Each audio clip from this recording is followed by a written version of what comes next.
Hi crochet friends, welcome back to my channel. I'm Stefania and today I'm starting a new crochet project. Last year, while shopping for yarn for some of my commission projects, I ended up picking 3 skeins of this fantasy jumbo yarn. I thought it was absolutely beautiful and honestly I prefer buying more yarn rather than paying for shipping, so it was kind of a win-win. But after this yarn sat in my stash for the better part of a year, I figured what better time to start using it than now. I didn't have a project in mind when I bought the yarn, but I figured out that I want to make a sweater so I can wear this beautiful yarn out and about. Although I made a video last month where I shared some pattern inspiration for different sweaters you could make, none of them used yarn as thick as this yarn, so I thought I would bring you along while I search Ravelry for a better suited pattern. In this video, I'll be sharing with you my process for finding different patterns and how I narrow them down to figure out which one I want to make. If I were to also make the sweater in this video, it would be way too long, so I'm going to split this video into a mini-series. If you like this kind of video, leave a like and subscribe to my channel. It really helps me out a lot. I make new videos every week, including check-in videos, crochet tutorials, and other craft content. With all of that out of the way, let's start the process of finding the right pattern. So let's start off by taking a closer look at the yarn we've got. If we flip it over and check out the labeling on the back, we can see here that this yarn is rated 6 or super bulky. This is a standard that's used for most yarns, but if your yarn doesn't have this label, I'll show you a way to figure out the thickness of your yarn. Over on Ravelry, they have a standard yarn weights that designates a wraps per inch. To figure out how many wraps per inch your yarn has, just take the end and a ruler. So you'll take your yarn and wrap it around your ruler as many times as it takes to fit into 1 inch. Looks like I can fit one more wrap here. Then you just have to count how many times you wrapped it around. So here I have 1, 2, 3, 4, 5, 6, 7, 8. Looking at the chart, 8 wraps per inch actually signifies that this would be an Aran weight yarn or a number 4 medium. Because of this discrepancy, we have a bit of wiggle room in which pattern we choose. If we look over at the Craft Yarn Council, which has a chart designating the standard yarn weight system, we can also look at the recommended hook for this yarn, which is an 8mm hook. Looking at that chart, this would place this in a number 5 or bulky yarn. Another thing we can pay attention to on the back of this label is how long the yarn is. Here we have 240 meters or 262 yards. Of course, that'll have a bit of a margin to it. Since we have 3 balls of yarn, we can take that number and multiply it by 3 to figure out the total length of yarn that we have for this project. This means we have about 720 meters or 786 yards of yarn. Taking a look at Ravelry, we'll first check out our yarn. By clicking the Yarns tab, we can search for our specific type of yarn. Here we can see our yarn. Clicking into that tab, we can see that they define this yarn as a super bulky yarn and recommend a hook size of 8mm. If we scroll down, we can see the different colorways that are available. And at the top here, we can see what projects people have used this yarn for. Some creators even include how many skeins they used and some project notes. I'll check out these makes to see if any of them give me some inspiration, but I'll also check out the other patterns on Ravelry to see if there's one that I would want to make more. None of these patterns are jumping out at me, so I'm going to show you how I search through the patterns for a project that will work with this specific yarn. We click the Patterns tab, and then use Advanced Search. On the side here, I want to make sure that crochet is selected, as well as the option to only show me free patterns. I do prefer projects that have photos available. Scrolling down to the weight category, we can select the weight of yarn that we're using. As discussed, this is a super bulky yarn. Looking further, we can filter on how much yardage or meterage we have as well. I'm going to select this 600 to 750 meters, as well as the one below. If you're not sure what kind of project you want to make, you can browse through the selections at this point. Or you can go into the category selection and narrow down the results further. I'd like to make myself a sweater with this yarn, so I'm going to select for those patterns. From those filters, we have 54 results to choose from. Now I'm going to scroll through these patterns and open a new tab with any that catch my eye. I then go to each tab and examine it further. I like to click through the different photos to get a better feel for what the project will look like. I like this chunky bomber cardigan by Grace for the Frills because of the puffy sleeves and relaxed fit. It looks like a super cozy cardigan. Grace for the Frills also made this Brooklyn chunky sweater that looks really comfortable even if it is a bit basic. I do like both the sweater and the cardigan, but honestly, they're pretty plain.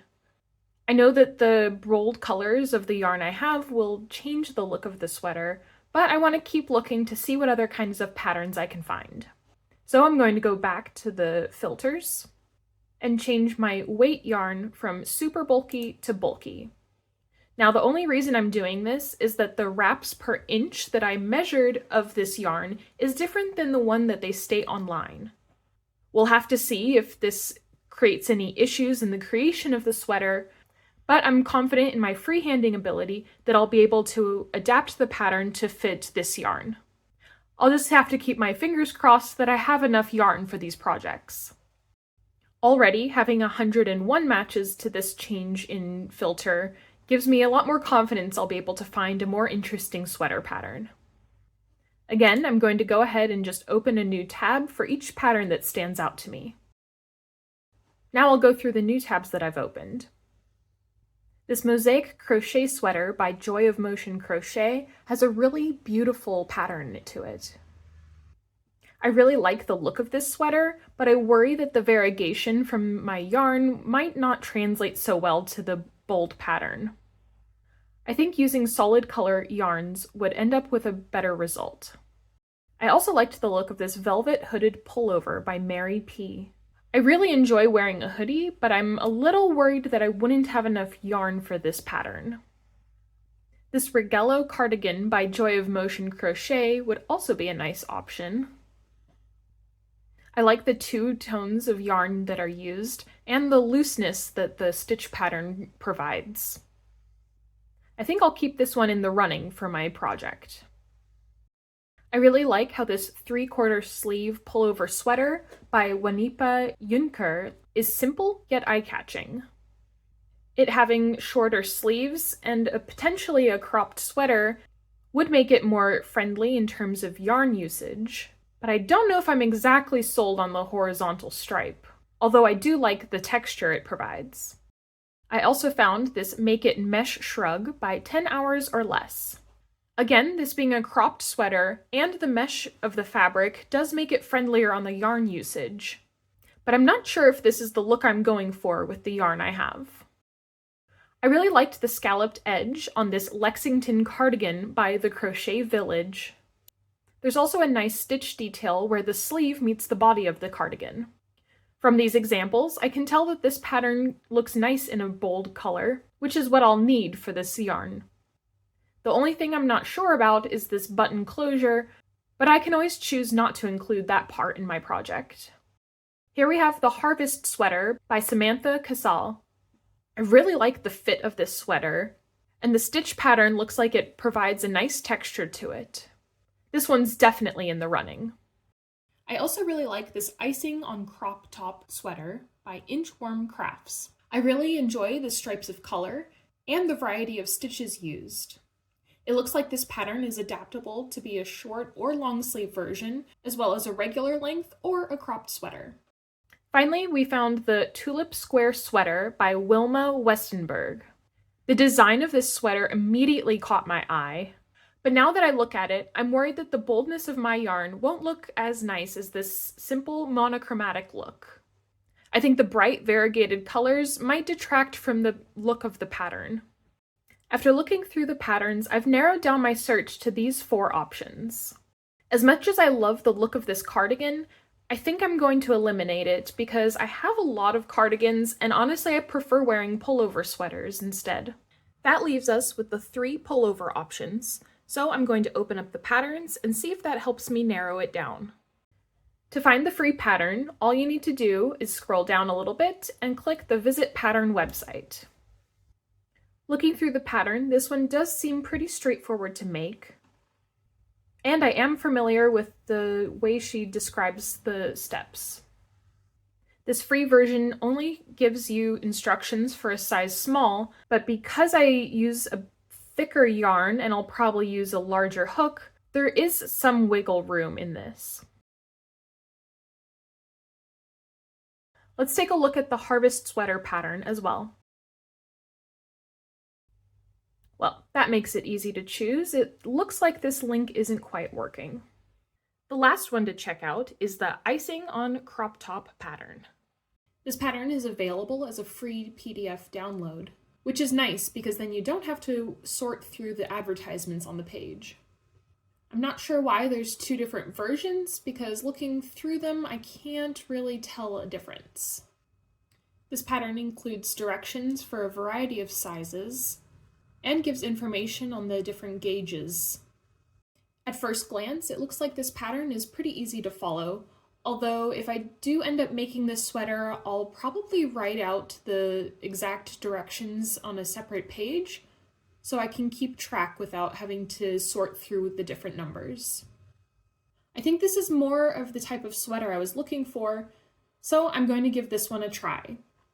So let's try out some gauge swatches to see if this yarn will work for this project. Since the pattern calls for a number 5 or bulky weight yarn and a 6mm hook, it's important that we do the gauge swatch to make sure that we're going to make the right size sweater, especially because I'm using a 6 or super bulky yarn. Now, the first issue that I'm running into is that I don't have a 6mm hook, but I do have a 5.5 and a 10mm hook. Unfortunately, I don't have anything in between these 2 sizes, so we're gonna have to hope that one of these works out for our gauge swatch. I'm gonna start with the 5.5mm hook since it's a bit closer to what the pattern calls for. Now the basic gauge swatch calls for 5 rows of 10 double crochet stitches, chain 12, and then double crochet in the 3rd stitch from the hook, double crocheting all the way across for 5 rows total. This should result in a rectangle that's 4 inches across and 3 inches tall. I'll be honest, I usually don't do a gauge swatch when I crochet, but like I mentioned, because I'm using a different sized yarn and a different sized hook while making a garment, I thought it was especially important to do this step. I could have just gone ahead and made the sweater without doing the gauge swatch, but that would have run the risk of the sweater just not fitting right.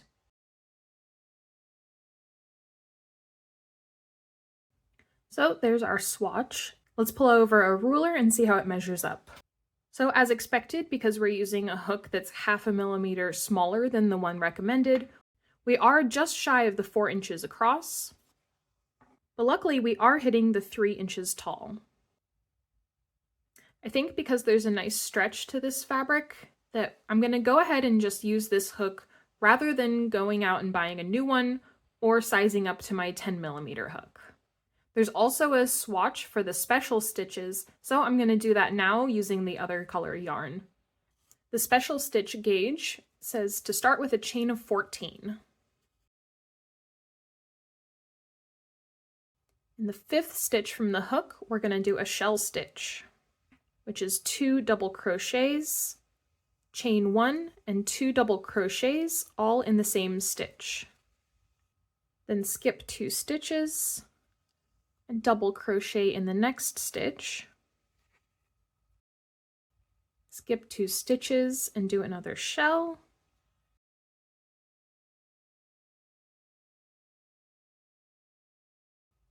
Skip 2 stitches and double crochet.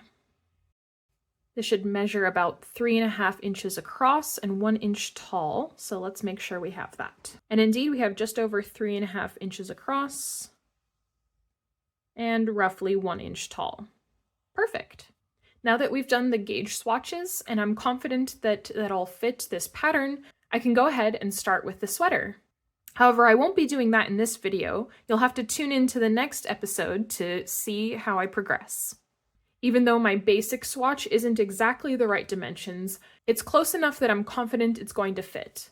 The only thing I'm nervous about is not having enough yarn for the size sweater I'm making, but if it ends up being a cropped sweater or having shorter sleeves, then I'll be happy enough with that. Thanks for watching till the end of the video. If you liked this video, remember to leave a like and hit that subscribe button. If you want to see how this sweater turns out, make sure you turn on post notifications. That way, YouTube will let you know when I've released the next video in this mini-series. If you have any suggestions or comments, leave those in the comment section down below. Thanks so much for watching, and I'll see you next time. Bye!